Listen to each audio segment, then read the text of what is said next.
So that little part of my fireplace right there, I was just feeling kind of nostalgic this morning, and it's a fall day and it's raining, and it just, oh, having the fire going is amazing. And I was thinking I want to do a video on kind of the getting back to the basics of living frugally, saving money, all of those kinds of things. So I did put together a list. So that's kind of what I'm going to go over today. I'm going to keep looking down at my notes, and let's get into it. So the very first thing that I want to talk about is how we all have all of this stuff all over our house. And if we can repurpose it or kind of rethink how to use it, it would save so much time and effort and money also. So you're not buying it, you are just using what you have. You don't have to go to town to get it. You don't have to wait for Amazon to drop it off.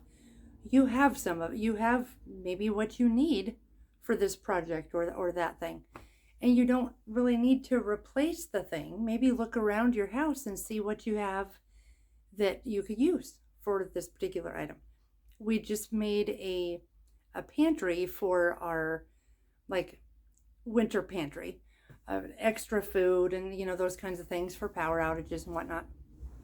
And my husband used a lot of what we already had around the house, wood from several different projects. We had taken down a big piece of furniture in our house that was built in. We tore it down. We used some of those things for this pantry. That's just one example of a way to repurpose some things that you have to fit a different use that you don't have to buy.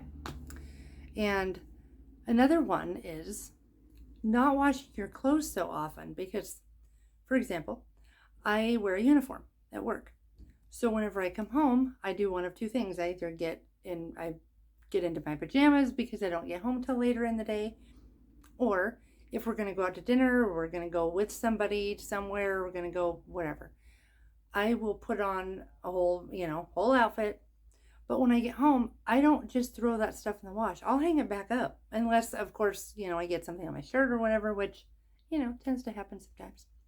But just not washing your clothes as often keeps them, more intact. The thing in the world is eating, right? So figuring out how to lower that cost, or kind of rethinking your meals. Maybe you have breakfast for dinner. Maybe you have a grilled cheese sandwich for dinner. Maybe you have last night's spaghetti for breakfast. That kind of thing. A lot of times what we do is I'll just look in the fridge and see what we need to use up. And sometimes we have fruits and vegetables and, bread and butter or toast or whatever for dinner, so that we can use up what we have. Plus, you don't really dirty up your kitchen. It's a win-win.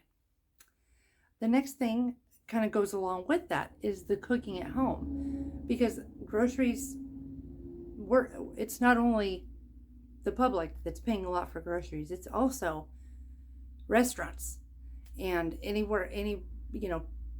commercial places that are buying food. They're also seeing the cost. We have a little store here in town. You know how you can get those, like a chicken skewer, you can get it from the deli and a little convenience store. They don't even have those now, because the price of chicken has gone up so much that in order to get what they would need for selling it, they'd have to charge so much nobody would want to pay for it. So eating at home, we all know, can save us a whole bunch of money. And another one kind of goes along with home is making your own cleaners, DIYing your own cleaners. There's a million, I'm probably not even exaggerating, a million places online where you can go and look up how to make your own laundry soap, how to make your own all-purpose spray, glass cleaner, all of those kinds of things. The other thing is there's such a satisfaction of doing something yourself rather than just buying the bottle. I don't know what it is. I absolutely love it. Plus, it makes your home smell really good. Go to the bank, the post office, drop by grandma's, all of that. Do all of that on one day, one trip into town. We live out of town, so we live a half an hour out of town. So this is a big one for me. But even when I lived in town, I would try to practice this because it also saves wear and tear on your car.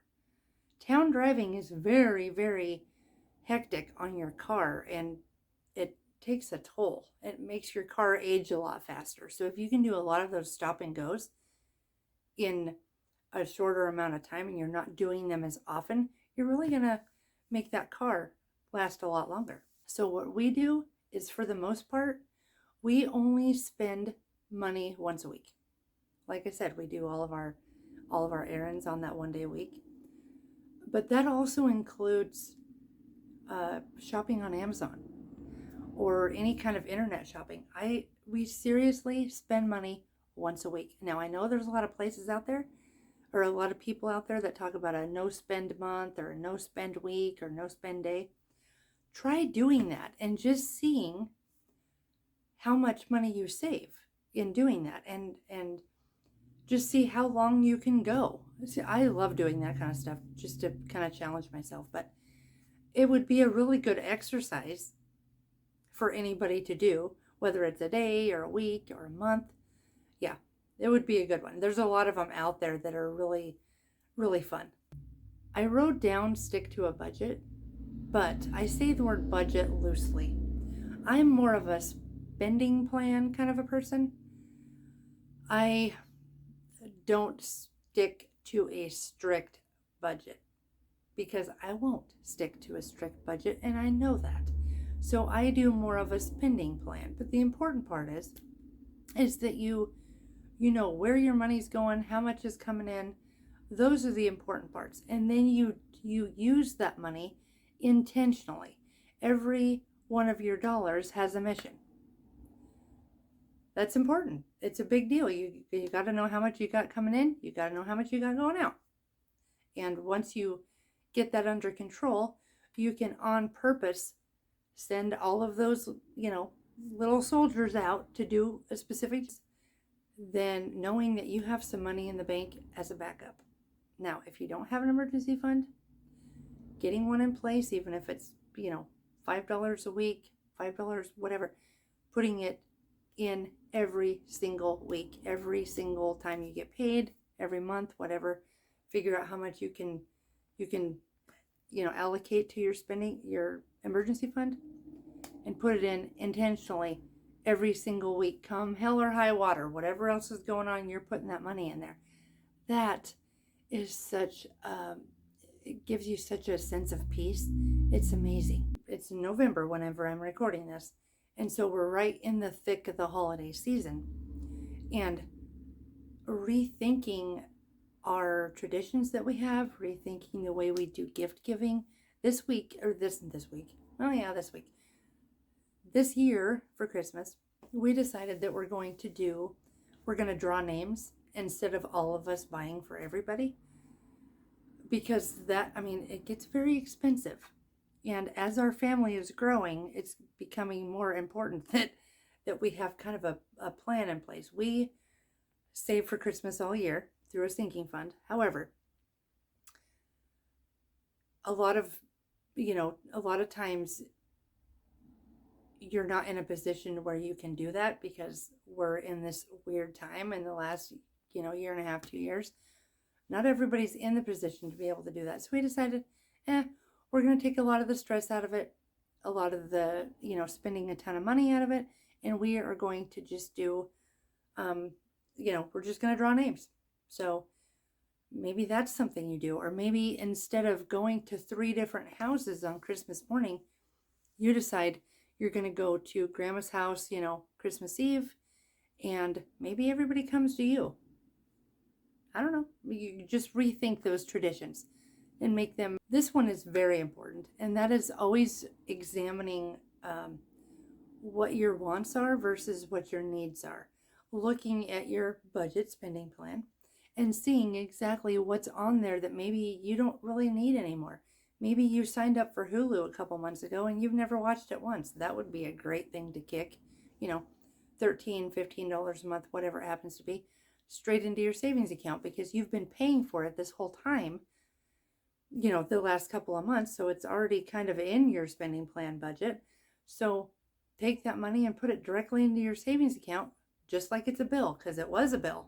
So just keep paying it to yourself and buying things used when it makes sense.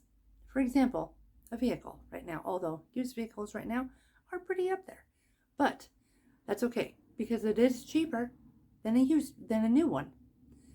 Anything you can get used that makes sense is a great idea because you take that big chunk of money right off the top, whether it's maybe furniture, a car, whatever it happens to be, bed frame, all of those kinds of things. Those are great used items that you can pick up for, This one is keeping an eye on all of your accounts, your checking account, your savings account, all of that, your credit card accounts, all of that stuff, to make sure that there's not any weird business going on, that you weren't charged for something that you didn't need to be charged for, that you don't have any overdraft fees. God forbid you have overdraft fees. All of those kinds of things. Just keep an eye on it. That's important. If you don't keep an eye on it, nobody else is going to do it. So it's important that if you see something like that, you act on it immediately. You call your bank, you call whoever it is. If it shows up, what was going on with it, you just got to stay on top of it and make sure you get it full. But really being mindful of what you have that you're allowing in. If you are constantly surfing Instagram and you're always feeling like crap about yourself because you don't have this and you don't have that and you don't look like that and your house isn't, like this and whatever. No. That's something to get rid of. If you're following accounts that make you feel like that, unfollow, delete, no, back up.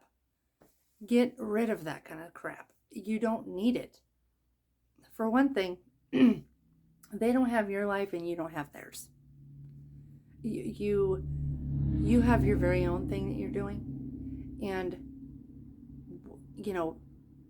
participating in anything that makes you feel terrible about yourself, get rid of it. Kind of going along with this is maybe trying a more minimalist approach to really everything, whether it's food, the things you bring into your house, your finances, all of that kind of stuff.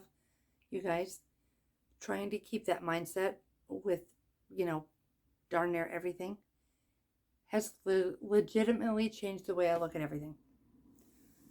It's great. It really brought my stress down. It has brought down the things that I bring into my home. It's changed the way I eat. It's changed the way I do my finances. All of that stuff. Really maybe look into minimalism and see if it's something. And I don't mean having 45 things and that's all you can have in your house. I mean, just the idea of minimalism. Really making your home the place you want to be. I'm going to do a whole video about this, but really making your home the best place ever. This is where you want to be. There's nowhere else you'd rather be than home. Not only does it save your money, it saves your sanity. It gives you, you get the feeling of contentment. You get that peace. And isn't that all? That's what we're all going for, right? So if you have any tips that you would like to share, I would love to hear them. And I would also love to have you as a subscriber on the channel. So give this video a thumbs up and I will see you in the next video. Thank you. Bye.